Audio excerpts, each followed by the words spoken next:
Hi, this is Lisa Kelly, Notre Dame author and class of 1993, and you are watching the Two Irish Brothers Show. Cheers and go Irish!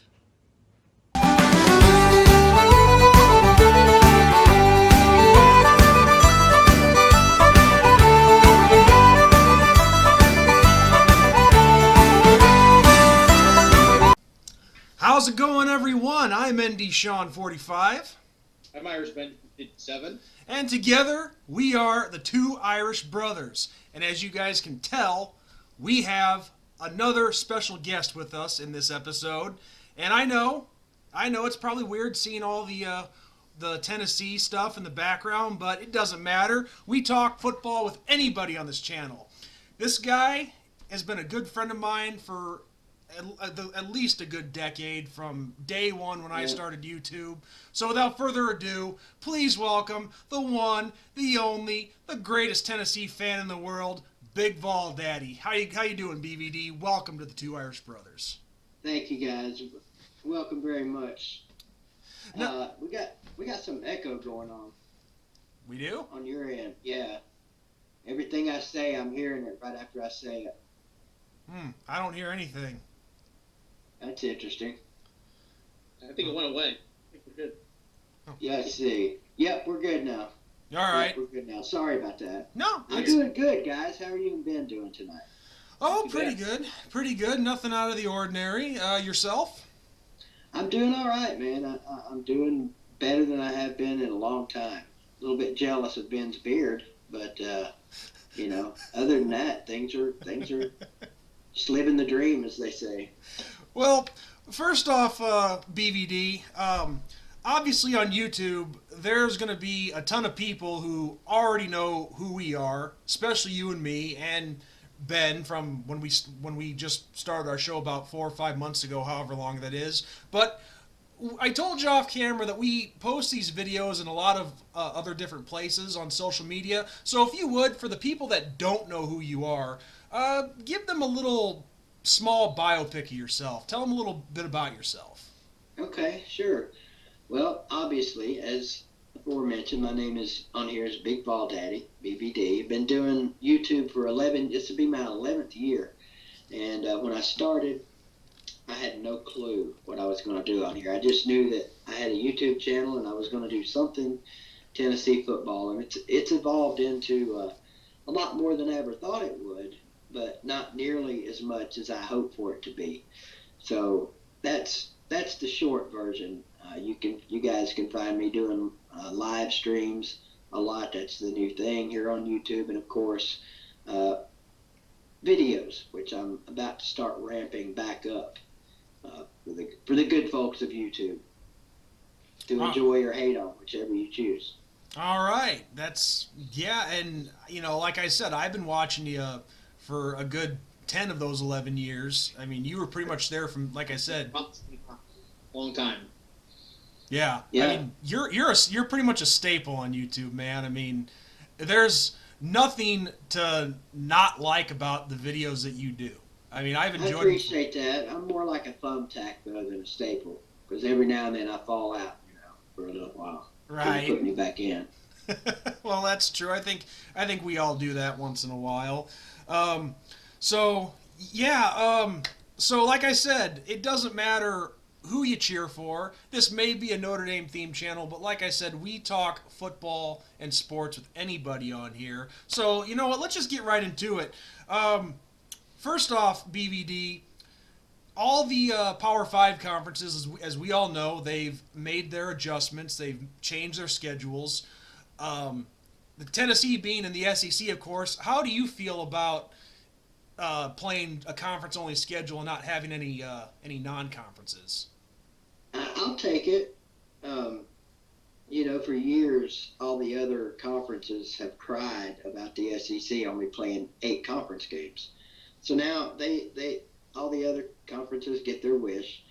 They get to see the big bad SEC play a loaded and full conference schedule. I like it personally. I'm not sure how much I like our draw. If it sticks, we've got LSU and Ole Miss added to our schedule. Ole Miss I'm ecstatic about because of Lane Kiffin. LSU, Much Yeah. rather catch LSU this year than last year for obvious reasons. Yeah. That's fair. Yeah. Okay, I'm on and board. Safe to say, I'm on board. and since you brought him up, um, Hey, we had um, our fun with Lane Kiffin too when he was at Southern Cal. So just remember that. Oh, everybody's had him as a punching bag at one point or another. so what I was going to mention, and if you don't want to talk about this, you can tell me, but No, I'm tell good. tell everyone about how you truly feel about Lane Kiffin. Well, I mean, there's the stigma. There's this stigma out there that BBD hates Lane Kiffin. I don't hate Lane Kiffin. Um, I wish he would trip and break an ankle or something today, but I don't hate the guy. Everybody knows the story by now. He ran out on us in the middle of the night. I was gonna say, yeah, the way he went about it. Yeah, like a big coward. Tried to sneak out the back door, but he got caught and got cornered by about a dozen or so reporters and had to give a press conference on the way out. That was the best part of it. Some of the questions he was asked that night that he ducked and talked his way around. But yeah, that's the main thing. I've said this ever since it happened. I don't blame the guy at all for taking his dream job. Who wouldn't take their dream job? It just so happened that it happened to us after 1 year, and that set off a 11-year tailspin for Tennessee. I think we've got it straightened out now. Time will tell, but yeah, that just set off a chain of events that's been really hard for us Tennessee fans to swallow. Well, and the fact that Kiffin just insults your guys' intelligence and says, "Yeah, you guys are just mad at where the program was going, and that's why you're mad that I'm leaving." Oh man, see, you caught that. You pointed that out. Hardly nobody else besides me, maybe, and some other Tennessee fans recognize that. Yeah, that pissed me off. I mean, I don't know what the language limit is here on your show, but that was the main thing. Other than the sneaking out the back door in the middle of the night, was to claim that everybody was upset. That he had the program going in such a great direction. It was 1 year, and yeah, we won, I think, a couple of games nobody thought we would win, and we lost a couple of games nobody thought we would lose. So, Yeah, it is what it was. That's not enough time to tell with where a program is going. It's like 1 year, no freaking way. Well, and also to answer your question on the language, we try to avoid f-bombs, but we're okay with a few s words, damn, Yep. hell. I got you. Yeah. So we keep it I guess PG, borderline PG-13. Gotcha. I've been working on that anyway. So. Okay, but with Lane Kiffin, I know you left your mark talking about him. Literally, that is, and I'm sure that mark is still on someone's doorstep right now. I've been by the house several times since we moved, and they've cleaned up. They've cleaned up the burn mark, and I actually think part of that night soaked into the soil there and will be there forever. So. Sorry, Ed let my cat out, but yeah, people, the long and the short of it is this: BVD. For those of you who don't know, the night that Kiffin snuck out like a little bitch and abandoned Tennessee, Well said. he took a couple of Lane Kiffin T-shirts, or the It's Time theme, or whatever it was called at that time, a couple of Lane Kiffin posters, pissed on them, and set them on fire on his doorstep. It's a video that's worth the watch. It's awesome. Yes. It is awesome. But people seem to like that one for sure. well, you had every right to be pissed off as a fan. I mean, I know if that was at the time for us, Charlie Weiss or Brian Kelly who did that, I'd be pissed off as well. Yeah, I felt like I was pissed off. He deserved to be pissed on. So. Yeah, perfect sense. Perfect sense. So now the one question I got to ask you, being not an outsider is the wrong word, but as a fan from another team of another conference, what's your thoughts even though it took a pandemic to do it, what's your thoughts on us actually playing in a conference this year? I think it's the wrong conference, but it's a conference, and I'm actually more curious what your thoughts are. But I'm glad to see it. I've always said that Notre Dame belonged in the Big Ten. Just always felt that way. It's a natural fit. But that was back in the days of geographic relevance. Yeah. It obviously it doesn't matter anymore. Somebody from Maine could be put in the Pac-12. That's just how crazy it's gotten. So hopefully this will stick. I don't know what you guys think. Well, Ben, do you think they'll stay? Ben, you've hardly talked, so you go ahead and answer first. Well, first off, the Big Ten burned that bridge a long time ago. Uh-oh. Got in fans a few weeks ago about this situation, about them not being in the Big Ten and being scared and all that. And I said, well, you got to remember, Yost wouldn't and put up a huge stink about the fact that Notre Dame tried to join the Big Ten. It wasn't the Big Ten at the time. I think it was the Big West or something, or Big E. I don't know, some weird name. But they tried, and Yost of Michigan said, we don't want you in the Big Ten. You have no place here. You're a bunch of damn Catholics. You can't be freaking trusted. We don't want you. That was example one. Example two was Gordon Gee at Ohio State that said basically the same thing. You can't trust Notre Dame because they're a bunch of damn Catholics and all that. So to me, it's like, why would you want to join a conference where there's people that don't want you there to begin with? So there's that. Answering the ACC question, I don't think they will stay. I don't. I think it'll be a 1 year. I would love to win the conference championship, knock down Clemson, and then peace, and prove it to the haters that we can run in a conference and we can do what it takes. Now, it could backfire. Always Irish talked about this on his show. It could backfire big time. If we don't make it to a conference championship, I mean, we'll never hear the end of it. Yeah, especially this year. Not a whole lot of competition in the ACC, I would think, from you guys outside of course, Clemson. Miami could be pretty good this year. North Carolina, people are thinking they're going to have a good year. Beyond those teams, name me one ACC team that even puts an ounce of fear in you guys. The one that I think could put a bit of fear in us. What's that, Ben? I think we're on the same wavelength with this, with the way you're going to answer this. Yeah, well, we had a quarterback by the name of Phil Dracovic who transferred out from us a year ago, and he was a top quarterback recruit of ours. But long story short, when Ian Book, the pleasant surprise that he became and was settled in as our starting quarterback, Phil transferred to Boston College. I knew it. I don't know anything about. Anyway, I knew it. I had a feeling when you started talking, it was going to be something about BC. Well, I had to give you the background on it first because Dracovic, he just posted on Twitter a picture of him dressed in a Boston College uniform in a jail cell with Brian Kelly as the warden. Because they're saying that Brian Kelly and Notre Dame were holding back his transfer papers or whatever to stop him from being eligible. Well, it's official today. He is now eligible to play this season. So now that we have him likely going to be the starting quarterback for Boston College, they're on our schedule. We play him at Chapel Hill.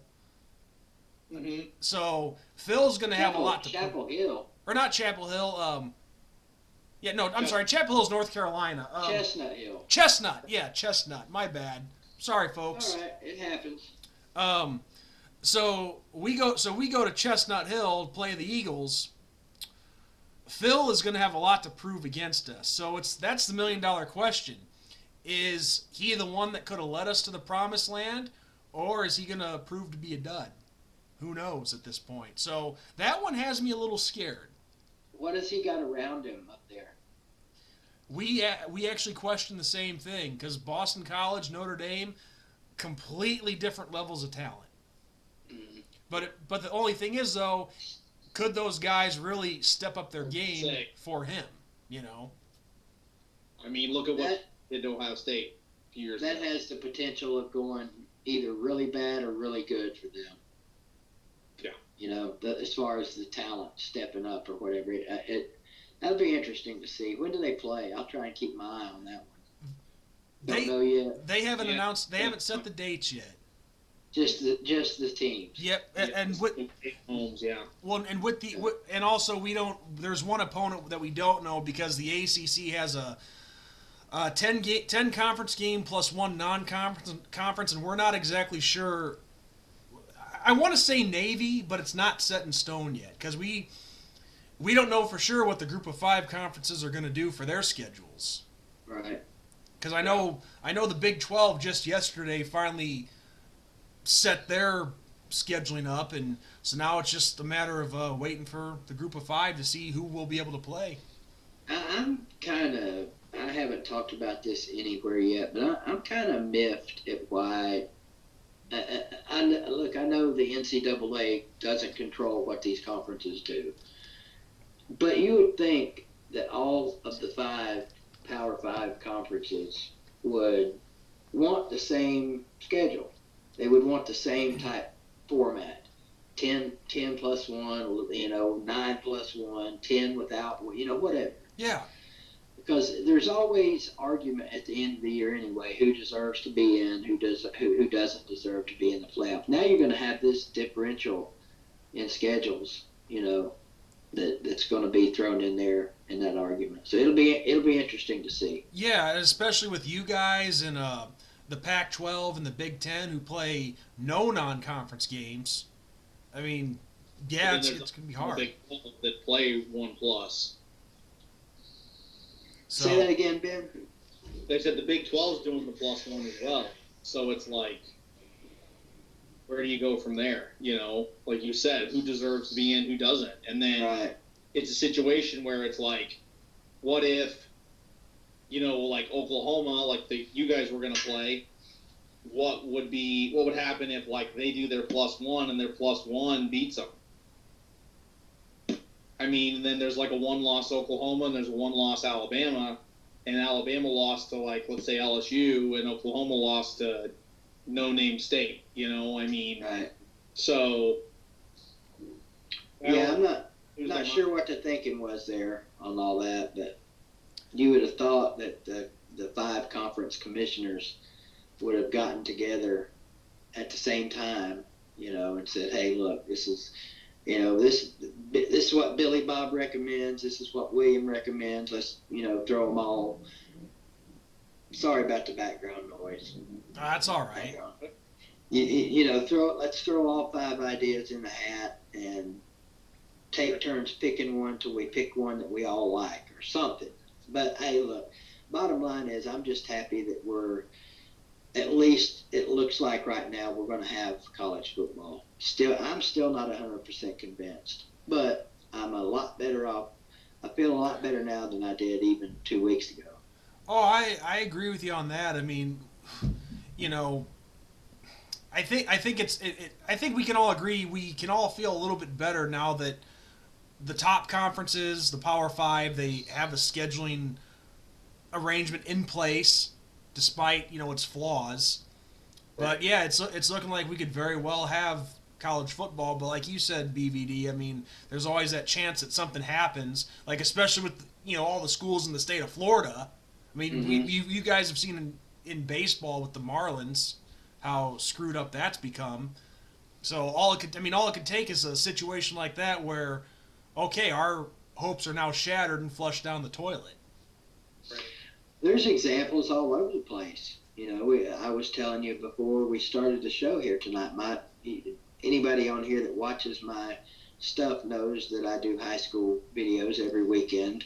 And my high school team, they just shut down because of a COVID outbreak. Our Cardinals, Ben, we've had the COVID issue. So I think that no one, there's not one athletic team out there that's going to escape this.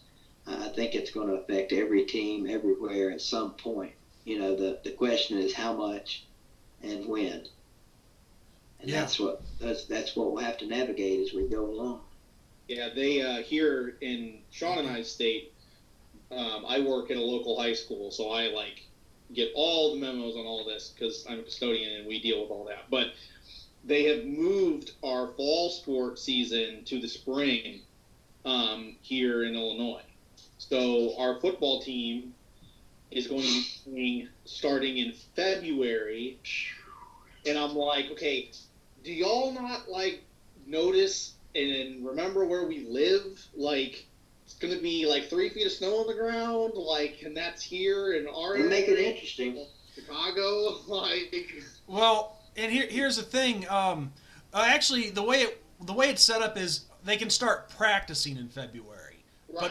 but all the games start the first week of May or of March. Yeah. But still, it's gonna be cold. Okay, so you guys start playing high school football in what you say March? It'll be. Practice starts in February, and they're going to start playing games in March. Okay, so you start in March, you get done April, May, you get done late May. Then you got, 1 month off before it's time to come back and start it all over for the next year? That's the problem with starting not even that. The whole, what about guys, because there are guys here in Illinois, not our program, but what about guys that were going to play in the fall, and we're going to go graduate early in high school and then transfer for spring ball? Yeah. College. Then now what do you do? And I can probably go out on a limb and say the NCAA will not like that those guys go, I'm not playing the season, I'm coming in early. So there's that too, and we're not the only state that's doing the whole let's play in the spring thing. Yeah, there's some other states that are doing that. This whole thing is just, we could sit here and spend the whole hour talking about who it affects, how bad it affects them. The ones that I felt the most sorry for since the beginning of this is last year's high school seniors. Yep, that's a good one. Well, and now this year's high school seniors. Right.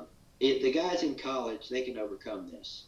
The seniors, if they're good enough to play in the league, they're going to play in the league. Right. These kids in high school, especially the juniors that were counting on that senior year, could be the difference between playing, Division III at, Saginaw Titty State, versus going somewhere like, Memphis, Middle Tennessee, all the way up. Most of your juniors, if they're going to get a D1 scholarly, they already know about them. But right. It's a huge deal for these kids. I couldn't imagine being a parent and having to, it's new for everybody. So it'd be a learning experience for the kid and for the parent how to work their way through all that. Yeah, no kidding. It just completely, turns your whole schedule upside down, what you're normally used to. And this thing is definitely made for a lot of tough decisions. Oh yeah. And unfortunately, the decision that you make, you're gonna piss off half the fan base or half the population, however you want to say it. We're fighting this battle right now in the district that I work in. You got half the people saying we should go back, and you got the other half that say we shouldn't. And it's like whether you say we're going back or not, you're gonna piss off half of them. So, what do you do? Well, you kind of bring a good point to the forefront of my thinking anyway. We're all three huge sports fans. Everybody watching this, big, huge college football fans, and that tends to be the first thing we think about during all this. Oh my God, is there going to be that's the first thing I thought of. I'm not shitting you. When this whole outbreak started, oh my God, are we going to have football? Mm-hmm. And I'm guilty of this, and you guys probably too. We forget the human factor in all this. It's shaking our sports lives up, but look at the rest of the things that have been affected by this. All the people that lost their jobs or didn't have a job for X amount of time and won't have a job until who knows when. And that counts for all the people in the TV crews that didn't have basketball, football, baseball to cover while all this has been happening. But the thing that hits home most for me, this really upsets me. Stranger Things has been pushed back a year. Damn it. You guys didn't get that one. Stranger Things. Was that a show? Stranger Things. Yeah. Really? I didn't hear that. Are you kidding? Yeah, pushed back to 2021. It was supposed to come out in September. Yeah. Yeah, sorry. 11 will be a woman by then. Good grief. Yeah, sorry. I don't watch that. Stranger Things is a great show. It is. Myself, I mean, I've actually been watching the old stuff. I've been watching Sanford and Son. Hey? It's a whole government conspiracy show, though. Sean, you might be right up your alley. Yeah. I might have to. You might enjoy it. I might have to give it a try. How old are you, Sean? I'm 34. 34. And you've been? They're about to be 31. Okay, so you guys don't remember much of the 80s then. So. Well, I mean, I was born in the 80s. I just didn't get to enjoy it.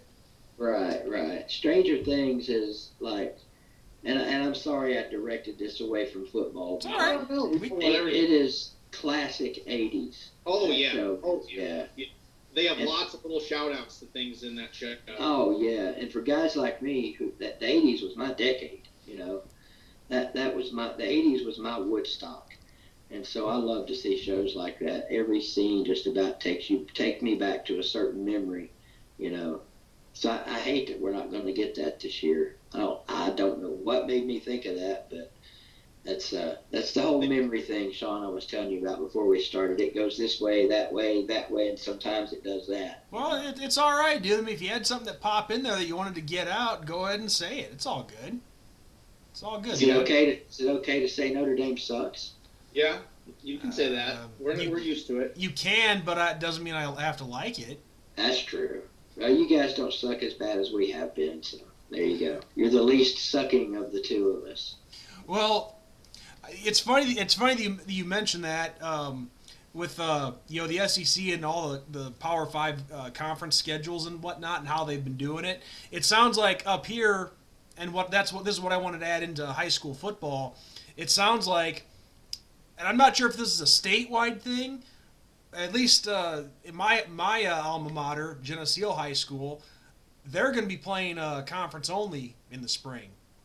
So they're only going to have 7 games. Because we have 2 Chicago schools on the schedule, but it sounds like they might drop them. Yeah, well, and I mean, if they were smart, they would drop them. Because, I mean, Chicago's our epicenter right now, so. Yeah, that's the ground zero of the state of Illinois. Yeah, I mean, who knows what it'll be like by the time that gets around, but still, yeah. That would suck, man, to first of all get your sport pushed back, but then find out you're only playing, a fraction of the schedule. The whole point of pushing the stuff back, I thought, was to make it as normal as possible, but I guess not. I mean, but most football fans are the same. Given the situation, we'll take whatever we can get. Anything's better than nothing. Yes. And like you said, BVD, I mean, to add on to that point you made, we do forget that, as passionate as we are about football and whatnot, it is just a game. You can always play another game. A human life, you can't replace that. Right. But you can't help but just feel crappy that, especially high school, for us, it's not going to be around in the fall. We have to wait later for it. College and NFL, who knows what's going to happen? But yeah, you can't help but be frustrated with it. Yeah. Well, Sean and I are in small enough areas where high school football is big here. I mean, it's the town comes together and all that. I mean, it's then the crosstown rivalries and stuff get ramped up. We had some situations last year where they actually had to start having police come to the games and stuff because of how bad some of the fights were breaking out and stuff in the stands for the rivalry. Nice. It tells you anything. So, yeah. But That's when you know a rivalry's good, when they got to break out extra police. oh yeah, yeah. I mean, I don't ever recall happening when I was playing back in the early 2000s. But those rivalries were taken serious, to say the least. Just not really any bloodshed. Yeah, That's the I difference. don't understand. To me, all right, this is just my thinking about football. I love all levels of football. I would go watch a damn Pee Wee game if that was the only thing going on, during football season. I actually used to do that when I lived in North Carolina. We lived across the street from an elementary school. And I used to love sitting on the front porch, man, and watching those kids out there learning how to play the game of football. So it's always kind of baffled me how, like a lot of the people in our community are either diehard NFL or diehard college fans, and neither one of them like high school. It seems like, and that's where it all starts. Yeah. I've never understood that. Yeah, I don't get it either, because these are obviously not all of them are going to be, but these are where the potential stars start out. Yeah. I mean, that's where your stars of the next levels come from. So why wouldn't you try to follow them a little bit? Yeah, I mean, a ton of college fans follow recruiting religiously, yet they don't like high school football. I mean, that doesn't compute to me, Yeah. I'm a fan of the game. I mean, obviously, I'm a huge Tennessee fan. It's, I've got it tattooed on my body, so that it's a huge part of my life. But I love the sport. I'm one of the old school people that thinks football actually builds character in young men. I think it's a great life lesson for kids if it's done properly. It does. And yeah. I will say that it does, because I can tell you, I see guys that come in as a bunch of hooligan young punks freshman year, and then senior year they're leaving as gentlemen, and it's because the football coach got a hold of them and straightened them out and showed them how life really is and how important things are and all that. And it does. It builds character and makes young men. What's the saying? It may not even be related to football, but I'm thinking it's football related. It's something like football doesn't build character; it reveals it. Something like that. You guys ever heard that saying? It's something to that effect. I mean, anyway, it depends on the coach too. I mean, there are some just amazing high school football coaches out there that, like you said, Ben, these kids come in, green out of middle school, don't have a clue about shit on earth, and by the time they leave after 4 years, they're ready for life. Right. Yeah. It's fun. That's why a lot of the people ask me, how can you like high school football so much when you're a big Tennessee fan? That's why, because I get to watch these kids come in as kids and leave, most of them as men, young men, and that's an amazing journey to watch. And also another thing that it helps teach them at that part of their lives when they're leaving is they've started to figure out discipline, and they've started to figure out balance with their lives. Yep. Must have balance, Sean.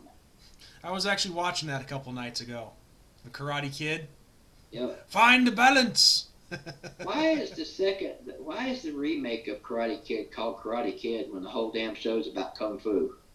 Well, it's only called the Karate Kid in the United States. Overseas, it's called the Kung Fu Kid. Oh, really? Yeah. I did not know that. Yep. Americanization of movies.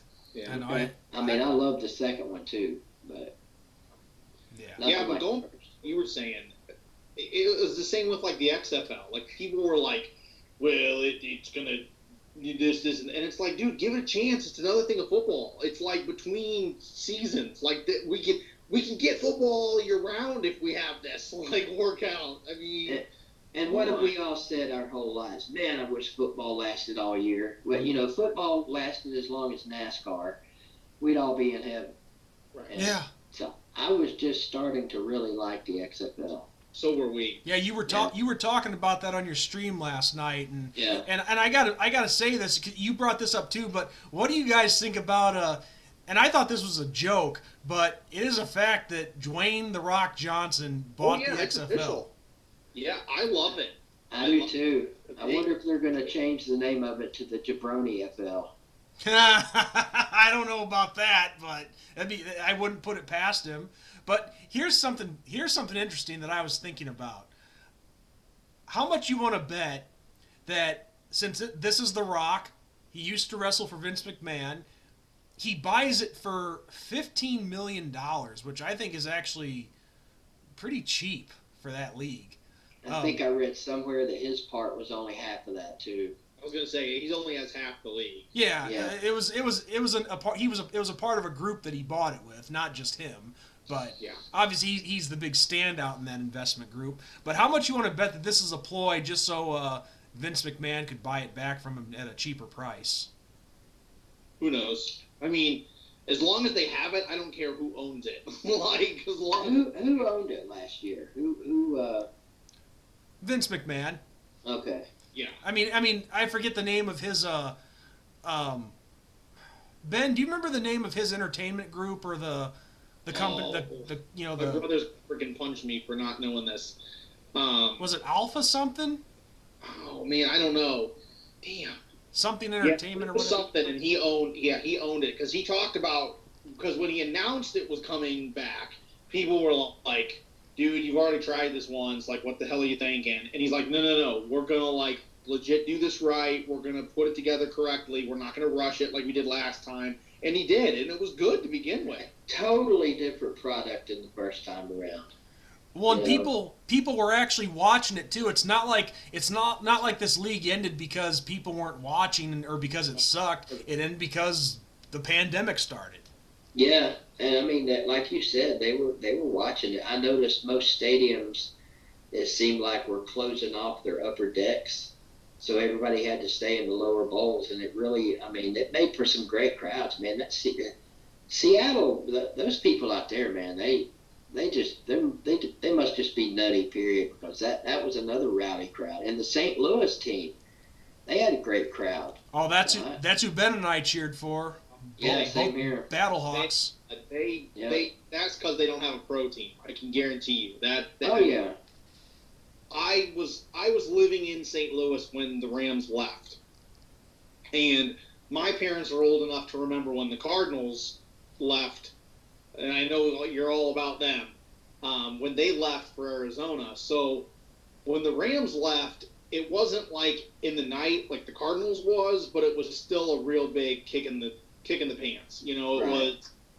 Kroenke said that he wasn't moving them. He was a Midwest boy. He loved the Midwest, all that, and then bam, he moves them. So people really want football back there. And I don't understand why it doesn't survive there. I mean, and clearly there's a great fan base in St. Louis. I don't get it, because some of our biggest name high school football programs are in St. Louis. I mean, Notre Dame has a 5-star recruit that came from a program in St. Louis. I mean, we played them once, Smet Jesuit, and believe you me, they are men among boys when they play against you. I don't get it. I don't. So yeah, that XFL, I think the reason why it didn't do well in a couple cities was because the cities just had so many other teams going. Like LA, dude, there's how many teams in freaking LA? Like, come on. But like St. Louis and what was it, New York and stuff, those people came out, and Seattle came out, and Houston and Dallas, that's a given. That's a state of Texas. Houston and Dallas teams, Texas is eat, sleep, breathe football, so yeah, you make a freaking team of snakes that are playing football and people go nuts, so. Yeah, I don't get it either, but hopefully he can do something with it and keep it around. We'll see. Well, they definitely had it better than the Alliance did, that's for sure. You can't, in my opinion, obviously none of us own a football league here, but in my opinion, the objective cannot be to compete with the NFL, because you're not. No, I mean, there's just no possible way. No. And I don't know. I thought they had a pretty good model with this last go around. I loved a lot of the rule changes. I thought were interesting. Yes, they were. Yeah, the points system, didn't really care for that a lot with the extra point. I just that I didn't care for, but like the kickoff rule, Mhm. I grew to love that. You know. We didn't really see a lot of that double forward pass rule that they had in effect. Right. I think somebody tried it once, and it might have even been St. Louis, if I can remember right. I think people thought too. At least I did. I thought you were going. Okay, let's say you drop back and hit your wide receiver going down the sideline, and then he could throw it forward again. That's what I thought they were talking about. I was expecting to see that. You know, how cool would that be? Oh, it'd be Yeah. that'd be like the ultimate backyard football play. Uh-oh. Who froze? Did I freeze or did you guys Let's make a freeze? rule where It was on your end. Okay. I'm still good. I think, yeah. I think it was me. I think it would be awesome to see a football league where once you get past the line of scrimmage, you can throw the ball any direction you want. That'd be great. Oh, that'd be interesting. I'd love to see that once. Insane, man. Yeah.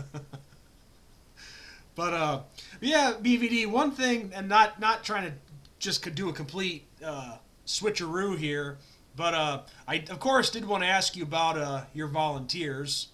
But one thing that I did like with them last year is the complete turnaround that they had last season. You know, you guys got off to a pretty rough start. I mean, Yeah, you could say that. That's fair. I mean, losing to Georgia State, a team that had only been in existence as a football program for like what, barely a decade. Oh, yeah, I don't even think it was that long.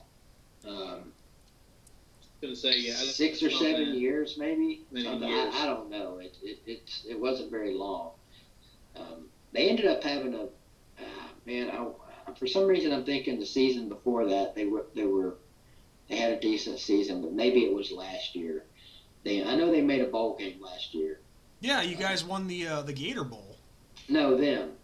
Oh, Georgia State. Georgia Yeah. State. I couldn't They tell made a you. bowl and lost it. I can't remember who beat them, but they did make a bowl. But still, I mean, that's a program that no matter how good they may or may not have been, if they played, if they should have been 11-1 last year at their best, with that one being us. There's no way we're supposed to lose that game, but it happens. Yeah. I can't remember when's the last time Notre Dame lost a game like that? Probably. Well, South Florida in 2011 was a pretty bad loss. Yeah, I was gonna say, but do you count Northwestern in that? Because No, I mean, Northwestern was fairly recent. I don't think you count Northwestern. Well, I mean, we've I had mean, some. that's a Big Ten school at least. This was a friggin' Sun Belt team that sucked. I mean, we lost. Navy. Yeah, we lost to Navy. What was that? Well, the one that ended the streak was in 2007. That's what I'm thinking about. Yeah. Because prior to Trying that, to think, the Deshaun Kaiser year, the 1 year, we 2000, went like 4-8 or something. 2016. Think of who we lost to that season. I try not to think about that season. Oh, Duke. We lost like pretty much.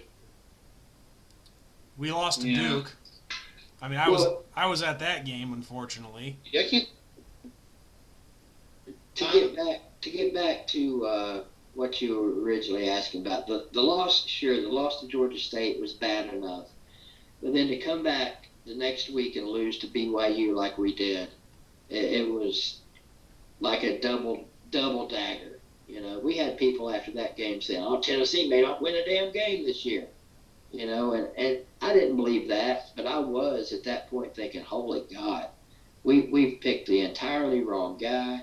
We're going to be lucky if we win 1 or 2 conference games this year, But hey, Pruitt, credit to Pruitt, he got it turned around.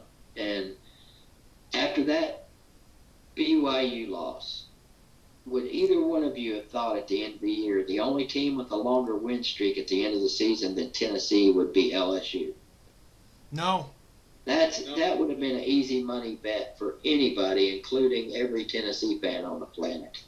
Yeah, I mean, that's the thing. I mean, you guys had a phenomenal turnaround.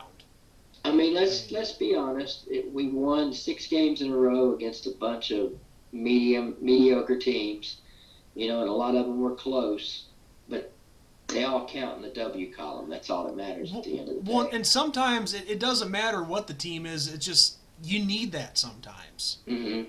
You just need the W's, no matter who it's against or how you get them. You just need those W's. And I gotta say, you scared me there earlier, BVD, because I'm like, how the hell do you forget that you guys won the Gator Bowl? Oh yeah. How do you forget that? but you're talking about Georgia State. My memory's bad, but it's not that bad. And that's the thing too. I mean, you guys get to the Gator Bowl, you beat a pretty good Indiana team, and honestly, I mean, and Ben and I have done a few episodes talking about this with the bowl games, but the Gator Bowl actually is not. It's a bowl. It's not too shabby. I mean, that's a trophy I'd be proud to have in my trophy case. Yeah, it's not. The Independence Northwest Tire Changing Bowl. It's a historical bowl to us older guys. Yeah. I remember the Gator Bowl back in the day. Get to the Gator Bowl back in the day. Hey, great, that's awesome. So. Well, and the thing is, and I know Ben's waiting for me to say a certain fruit, but we've talked about this in a couple of episodes about all these bowl games, and it's not saying that the bowl games themselves are bad, but when it's a bowl game that's just the sponsor and a bowl game that doesn't have its own name, I think that's where people start with the toilet bowl, who cares about it, this and that. Yeah. I mean, like the bowl game that we won last year, the Camping World Bowl, it's sponsored by Cheez-It now, but it's a nice bowl game, but it'd be a heck of a lot better if the sponsor and the bowl game name were separate. But I don't know. I mean, there's only a handful of bowl games left like that. The Rose Bowl, even the Sugar Bowl. But does the Rose Bowl have the sponsor in the name now, or is it still just the Rose Bowl? I don't know. But regardless, I mean, I'm fine if the sponsor wants to be in the title, but I just think that all these bowl games have to have their own names. Yeah. Like, I mean, who wants to really go play in the Cheez-It Bowl and that's all that it's called? Or what's another one? The freaking help me out here, Ben. This the Meineke Car Care Bowl. Yeah. R&L Carriers. Yeah. I mean, now if it was like I said, if it had its own name, like we'll go with Ben's name idea for what's now the Cheez-It Bowl. If it was the Cheez-It presents the Strawberry Bowl, all right, I'm cool with that. I'm cool with sponsors wanting to advertise themselves and push their products, but have a little respect for the bowl game itself. Give it its own name, and give these guys on the respected teams that make it the dignity and respect that a respectful stage to play on.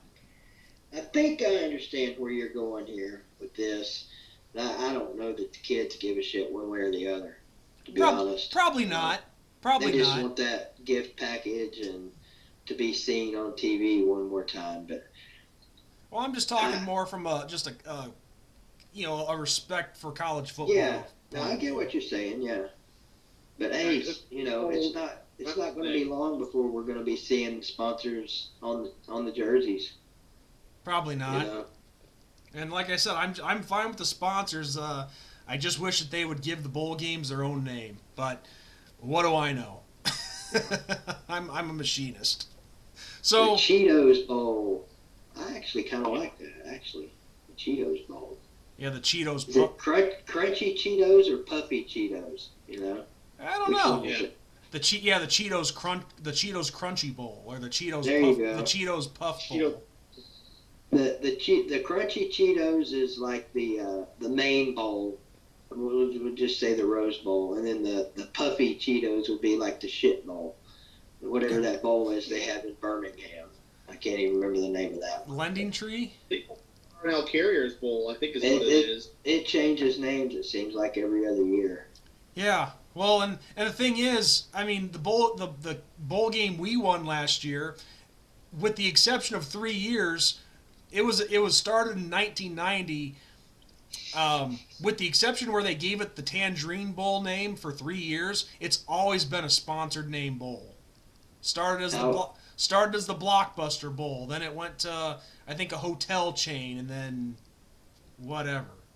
If you've never been to Birmingham before, and not specifically Birmingham, but Legion Field, if you've never been to Legion Field before, an adequate name for that would be like the Crack Pipe Bowl.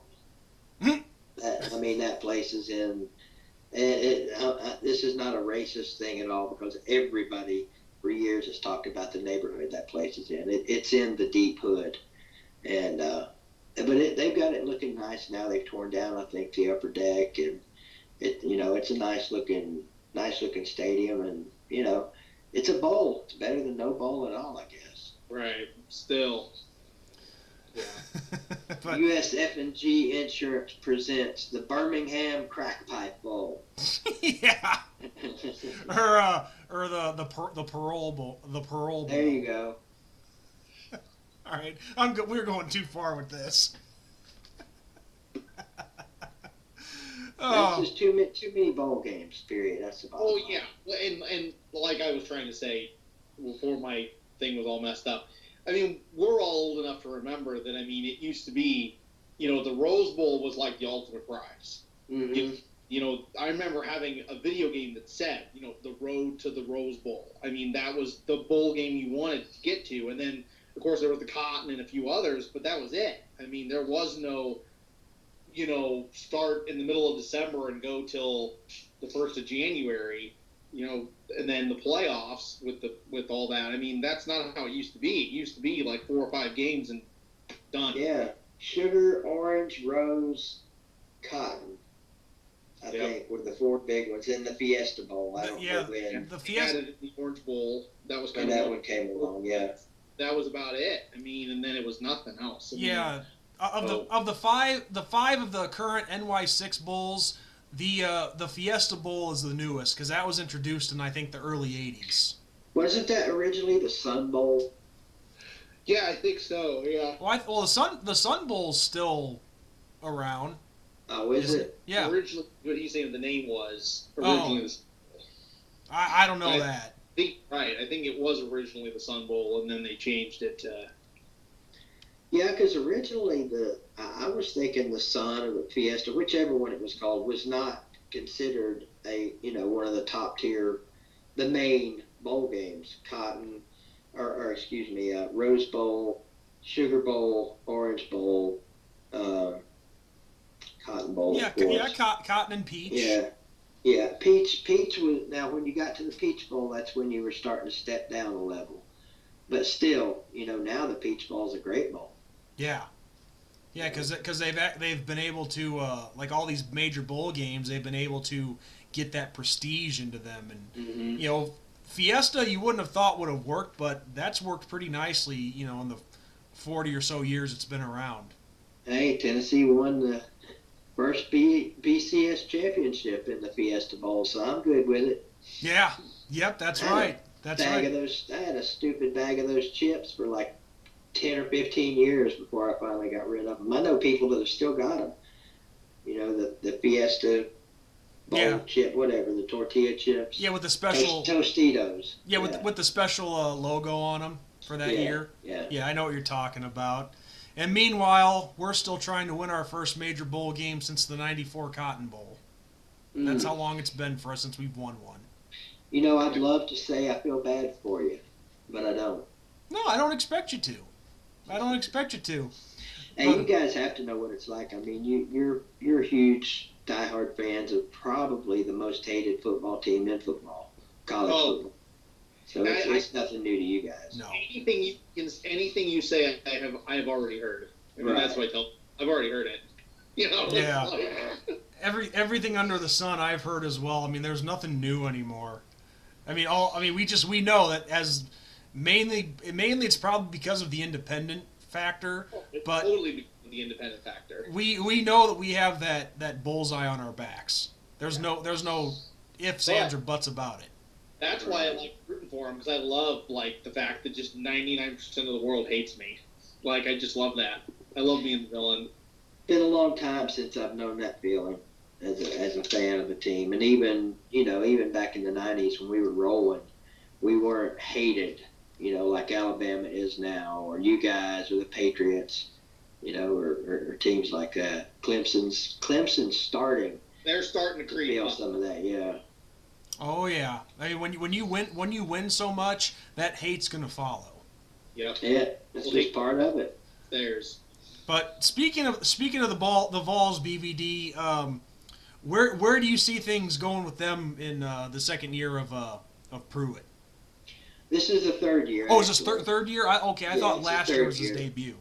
Well, obviously this is not a normal year, and had this been a normal 12-game season, I had us going 8-4, 9-3 at best, and I was leaning towards 9-3 with losses to Alabama, Georgia, and I couldn't decide between Florida and maybe a unknown surprise loss. I've had us beating Oklahoma from day one, and a lot of people think I'm crazy, especially the Oklahoma fans. But I just, for some reason, have always felt like that's a game we can go win, because nobody's going to be giving us a chance. So much new out in Oklahoma right now that nobody, new quarterback, lost a lot last year. So, and the unexpected part of us, people still don't know what to think about Tennessee. Was last year, was the second half of last year a fluke, or are they really on the verge of coming back? I believe in Jeremy Pruitt now. Yeah, After 2 games last year, I wasn't so sure. Yeah, that's a good question. Like, are they actually improving? Yeah, and this would have been the season to really look into that. Now next year, year 4, no excuses. We need to be competing. And for the East. And also, I think too, like when you have all these big name programs like Tennessee and Notre Dame and take your pick, when those teams are winning, that does make college football a lot better. It does. Yeah, it does. There's a lot of young kids out there that don't know shit about Tennessee. Who's that? They ever been good? And Nebraska. Yep. I'd love to see Nebraska back, as much as I used to hate them when I was a kid. Well, the thing is with Nebraska, I think things went all downhill when they went to a West Coast offense. I haven't followed them close enough to really have a say on what caused it. I just know that it sucks for them, because those are some of the most rabid college football fans there are out there. Well, and in that state, that's all they have. I mean, there's World Series. That's it. There's people in Nebraska out there driving their combines around looking for a cliff. It's bad for them right now. And where exactly things went south, I don't know. I mean, it's easy. Yeah, it's easy to say the change in offense, but that can't entirely be an excuse, Yeah, I mean, one of the obvious things, I guess, is when Osborne left. That's obviously when it started. But Pelini wasn't horrible. I think a lot of people think that Frost is the answer. We'll see. I don't even know what year this is for him. I don't know if it's his second or third coming up. I want to say third. But I think he's underachieved a little bit there in the fans' eyes, anyway. Who took over for that program after Osborne? Was it Pelini? I thought it was. Well, I know. Let's see. When was Frank Zolich there? Zolich, that's it. Yeah, Frank Zolich. Yeah. Because I think he may have been the one to come in after. Yeah, because I'm pretty sure he was there in the late '90s, early 2000s when we faced him and had that win against or that game against him that slipped away. But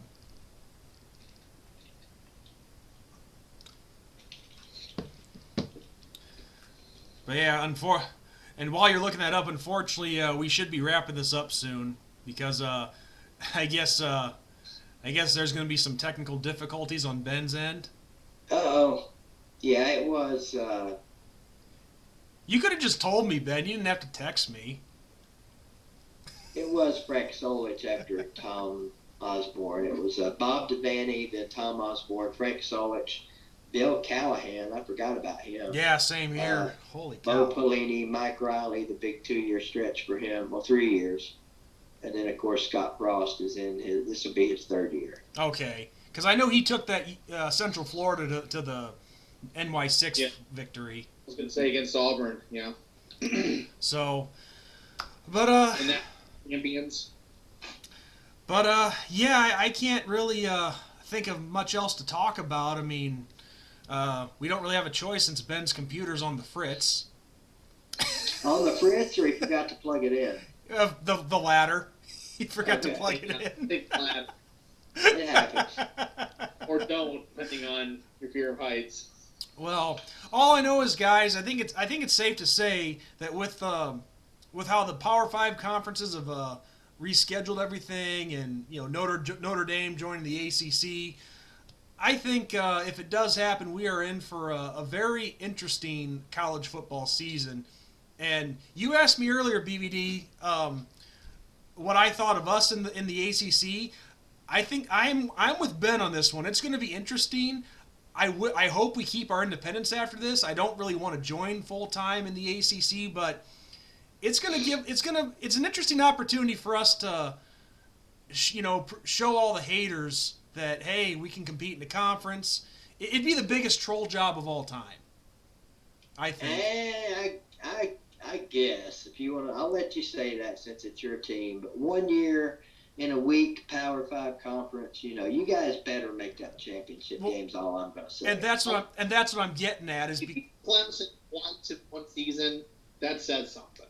Yeah. If you beat them once this season, that says something to me, whether it's in the regular season game or the championship game, either one. Well, the point that I'm getting at is this is a very unique thing to see basically what could be a trial run in a conference. Yeah, exactly. It's a tryout. A very unique situation. Granted, it took a pandemic for that to happen, but I mean, 133 years if you want to get technical. Yeah, my interest has been piqued. This is the one time where I'll be willing to give it a shot, especially since it means a football season and a decent schedule, and that we don't have to dip into the pool of independence, which is pretty weak. Yeah, shallow waters there. BYU and Army, that's pretty much it. Everything after us and them, it's really nothing. You're at least sticking your toe in the deep end. I won't say you're jumping in headlong. Now, if there's some way we could have put you in the Big Ten, no chance of you guys getting a sniff of the SEC, I don't think. I don't think either party wants any part of that. Well, geographically, it wouldn't even make any sense. Well, geographics doesn't matter now. Well, that's true. You have sucks, but you have West Virginia playing in the Big 12, so I mean, right. Yeah, I hear you on that. So, well, BVD, thank you so much for taking the time to join us and accepting our invite to come on. It was a blast having you. No, I appreciate you guys. Appreciate you a bunch. Yeah, this was a fun hour and 3 minutes. I really enjoyed it, and just keep doing your thing. And for the people that don't know who you are, where can they find you?